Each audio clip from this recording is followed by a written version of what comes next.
अखेर शेकडो महिला सहभागी, अंगणवाडी कर्मचाऱ्यांचे जेलभरो, 161 ताब्यात तर सीटूच्या नेतृत्वात शहरी प्रकल्प कार्यालयावर आंदोलन. पाहूया याबाबत सविस्तर. तत्पूर्वी चॅनलला अजूनही सबस्क्राईब केले नसेल तर सबस्क्राईब करा, समोरील बेललाही क्लिक करा, म्हणजे असेच नवनवीन लेटेस्ट अपडेट सर्वप्रथम तुमच्यापर्यंत पोहोचतील. तर पाहूया बातमी खालीलप्रमाणे सविस्तर. अंगणवाडी सेविका मदतनीस यांच्या मागण्या मागील काही वर्षापासून शासन स्तरावर प्रलंबित आहेत, मात्र शासनाने त्याकडे दुर्लक्ष केले आहे. त्यामुळे सोमवारी जिल्ह्यातील शेकडो अंगणवाडी कर्मचाऱ्यांनी सीटूच्या नेतृत्वात बालविकास प्रकल्प अधिकारी शहरी प्रकल्प कार्यालयावर धडक दिली. यावेळी संतप्त महिला पदाधिकाऱ्यांनी निदर्शने केली, तसेच जेलभरो आंदोलन करून शासनाचे लक्ष वेधण्याचा प्रयत्न केला. यावेळी पोलिसांनी 161 आंदोलकांना ताब्यात घेतले, त्यानंतर काही वेळात त्यांना सोडले.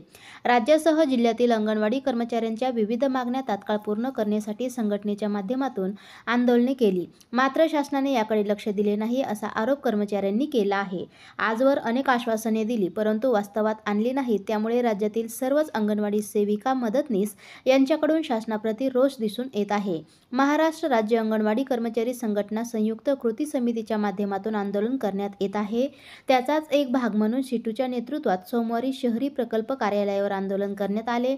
यावेळी भरीव मानधनवाढ, मासिक पेन्शन, सर्वोच्च न्यायालयाची शिफारस केल्याप्रमाणे अंगणवाडी कर्मचाऱ्यांना ग्रॅज्युटी लागू करावी, या मागण्यांसाठी हे आंदोलन केले. दरम्यान ग्रामीण भागातही अंगणवाडी कर्मचाऱ्यांनी आंदोलन केले असून चांदूर बाजार येथे 80 ते 90 महिला कर्मचाऱ्यांनी जेलभरो आंदोलनात सहभाग घेतला.